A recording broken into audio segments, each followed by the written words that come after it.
Last week, an entrepreneur who owns a chain of barber shops reached out and asked me about gross profit. She asked, "What is gross profit and how should I think about it for my business?" So I put together a quick slide deck where I break down the basics of gross profit, how to calculate it, the questions it answers in her business, plus some high level strategies to improve it. First, let's start with the calculation. Gross profit is the amount of money the shop keeps from each service. So we're taking this from the owner's perspective.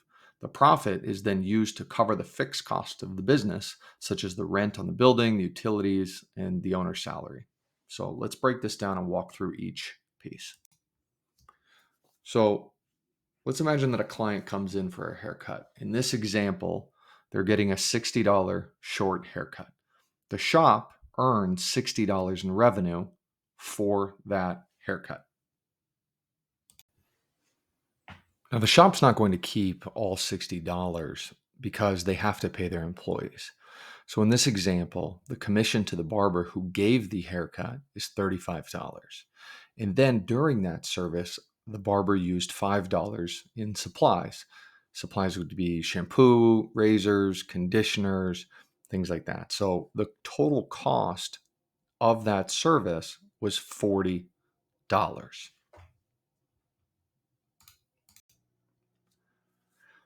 So remember, our goal is to look at this from the owner's perspective. So the barber shop in this example is going to keep $20 of gross profit. So the $60 in revenue, and then you subtract out the $40 cost of service, and that gets you $20 of gross profit for each incremental haircut that is given.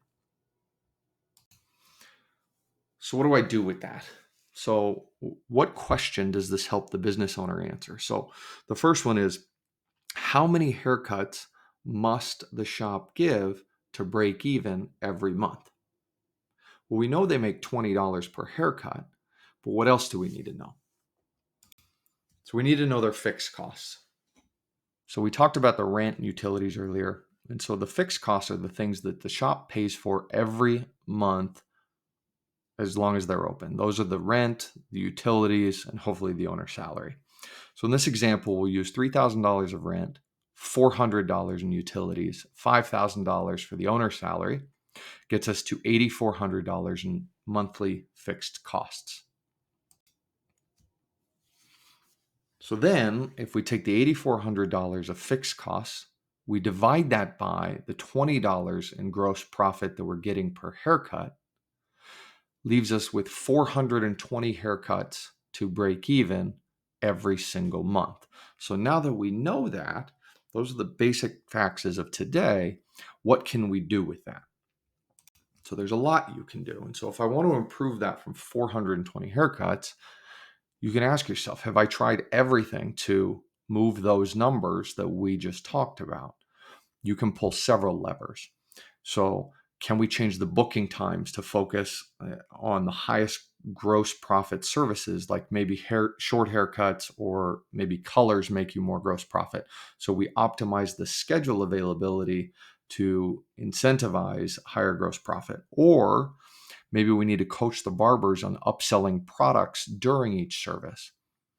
Or maybe we need to increase the number of days that the shop is open. So this is not an exhaustive list, but this is some ideas that this owner could go and ask herself to say, are there any of these that I could pull to improve that gross profit? And so how does this start to add up over time?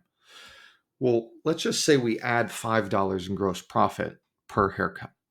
So we start with before, where we had the 8,400 in fixed cost divided by the 20 in gross profit per haircut, left us with 420 haircuts just to break even.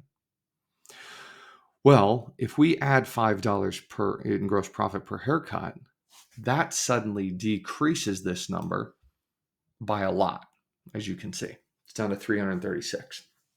Or if we maintain the same number of haircuts, but go to $25 in gross profit per haircut, that would be an additional $2,100 per month for the shop owner. So this adds up. That would be $25,200 in incremental profit per year if we could just move the gross profit per haircut by $5.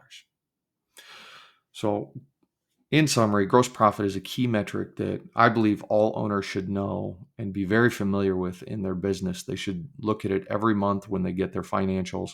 And then your finance partner should be highlighting constraints and opportunities within your business.